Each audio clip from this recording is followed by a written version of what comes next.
Hi, this is János, and today I'm going to talk about the second factor that's really critical to your happiness with your camera, to the picture quality, that is not strictly dependent on the camera body. And the first factor that I talked about in the previous episode was the screen, because it's all right that you are taking photos, but you have to watch them, you have to view them. And my point there with that video was that it's not enough just to take those photos and put effort and research and money into getting the camera body that you really love, but you need to place effort in getting the right screen, the right monitor for that camera body. And my big lesson that I learned with that is that even in the old Canons, they are like the old, where it is, here it is, like my old 20D, there was so much more in the picture quality than I ever suspected, that I just realized recently after getting a right monitor for it. And when you look at that episode, it's not as easy as just going to the store and buying the most expensive monitor you can get.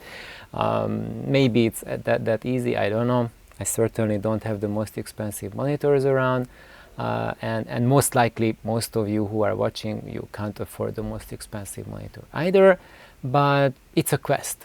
And now I'm getting to the second part of the quest that was really hamstringing my progress and my enjoyment of photography, and it ultimately led to me just putting down camera and not even paying attention to it for many years. I was just using my cell phone to take photos, and I just forgot about it. I was so disillusioned because of this second problem.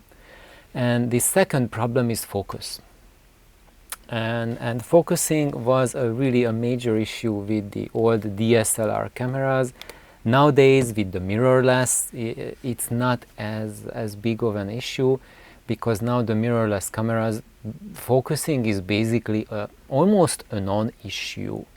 They are just really, you just select, you want eye autofocus, this autofocus, that autofocus, and they really are fantastic at just push down the shutter and it automatically focuses on whatever the camera wants to focus on. So now the challenge with mirrorless is basically not sharpness, but just getting your wheel through to the camera to focus on that part that you want it to focus on, which not always happens, but the cameras now are getting smarter and smarter, and sometimes too smart, and then they know better what you want than yourself, and then it turns out not the way you want it. But let me just backtrack to cameras with mirrors, DSLRs, that with them there is a critical issue with them with focus, and it's not just learning how to focus your camera. Like for example, with the Canon DSLRs like the 20D, or the 5D, or like 6D, or any of those, you really, to get the best out of the focus, you just select the center point focus, that's the sharpest, and just focus on that center point and recompose, and then take the shot. So if you do that, then you will get the sharpest results. However, even that is sometimes not enough, because the sharpness of the images really depends on the lens itself. So if you have a sharp lens, then you will have a better chance to see really sharp images. And when you don't see really sharp images, then that's because of two reasons. One, you are out of focus and you need to improve your skills. And the second one is that maybe that lens you are using is not sharp at all. And even if it's in focus, it will be still soft and you won't get any sharpness. And in the past this was a really big issue, especially for me, and now I realize that that the software has evolved to such a huge degree that if your photos are not tech sharp but slightly out of focus, you can really improve them and get the sharpness to a level that still looks natural and correct slight focusing mistakes. And the software could not do it to this level 10 years ago. So back then, if a shot was rated, it was rated and there was no way to save it. You could adjust the brightness, the exposure, etc. But out of focus, it's toast. But now I am surprised to see that many of the shots that I took with the 20D back then, which I considered unusable at that time because they were out of focus, I can sharpen them out, and they are usable after all, and shockingly pleasing for me to watch them, and I'm really happy that I could capture those moments back then that I did. And this is maybe helpful to you, that if you have photos that you took with old DSLRs and they are not tech sharp, they are not totally blurry so that you can't recognize a thing, they are okay, but not just lack that final level of sharpness, then with I guess with Lightroom as well. I do not have Lightroom. I use Canon's DPP4, which is Canon's software that is like Lightroom. There are two main differences. One of them, it works only with Canon cameras, and the second one, it's much slower than Lightroom. But what I can say about it is really, it's kind of like does the same thing as Lightroom for free, for slow. And if you are a professional photographer, all of you uses Lightroom because of the speed differential between the two. You can't just wait for your computer to work overnight or over the whole day to process 300 photos in DPP, because that's way too slow. Even if you are a Canon shooter, Lightroom does it way faster, but DPP does a really great job, and I'm just astonished how good it is now, how good it has become with the version 4 that I'm currently using. However, why I really made this video, all of these I think are really important, played a really big role in my adventures so far, but the biggest one was my grief with this lens is that this is the Nifty 50. I think that's the most famous budget lens ever on cameras, and it's a 50 milliliter Canon lens. It's an f1.8, so it's a relatively fast lens. It's super cheap, and basically if you want to get into photography and you want a pretty good lens on the lowest budget you can imagine, get the Nifty 50.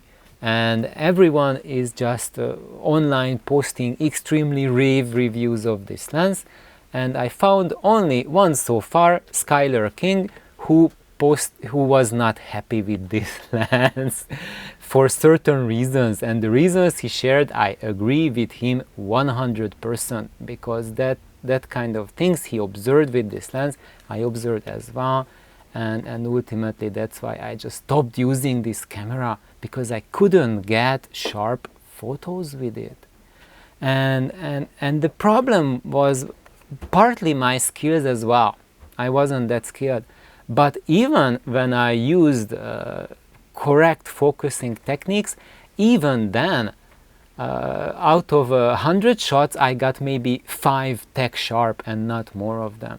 And the reason for that might be that the lens is not properly calibrated to the camera. There's like a small microfocus difference between the two, and it can be the sharpest lens in the world, but you will still take soft pictures with it, because the DSLR does not recognize it at its right value. Unfortunately, with the 20D and the cheaper lower grade DSLRs, you cannot micro adjust focus, so if the lens is not correct perfectly adjusted, then you won't get sharp photos with it no matter what.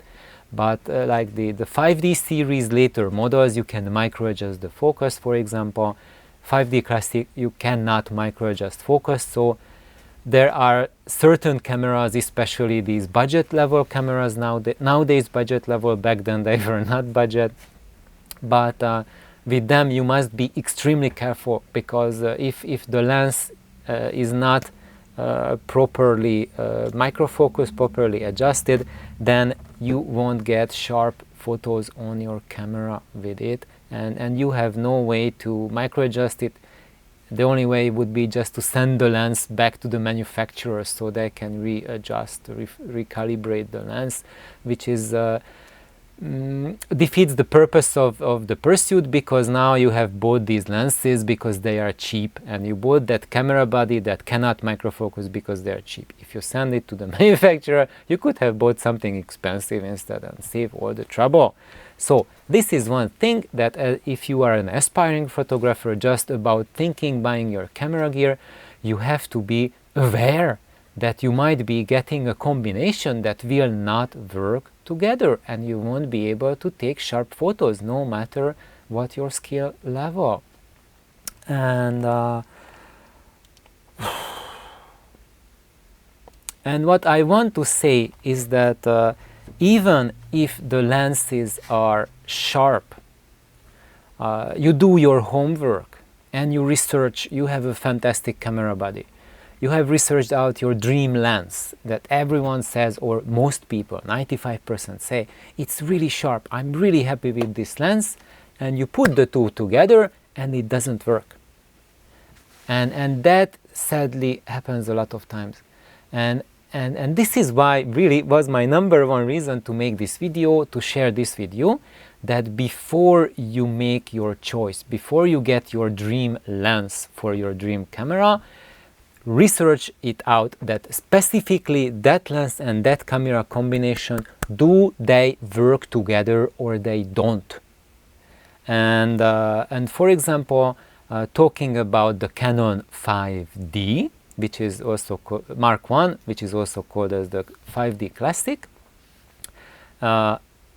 it is really critical which lens combinations you get for it, because with some it's super sharp, it's really awesome, and with others you won't get sharp pictures. And there's two channels, Martin Kastein and Skylar King, who posted about compatible lenses that they have found, which are really working very well with the 5D Classic, and just I recommend for you to, when you found your lens, just look into it. Maybe if you have a 5D and looking for lenses which will work for it, then Skylar King and Martin Kastein will be of wonderful resource for you. But with other cameras, other lens combinations, it's really your homework that you need to do, or if I want to do my homework as well. So thank you for tuning, and really good luck finding your lens for the camera if you are looking for a new lens, or if you are unhappy, your photos are not sharp. There's a chance that it's not your camera skills, not your photography skills, but maybe your camera is incompatible with the lens that you are using. Thank you. Please like my videos, please subscribe to this young channel, and if you want to do so, you can send me a cup of electronic coffee to support. Bye bye.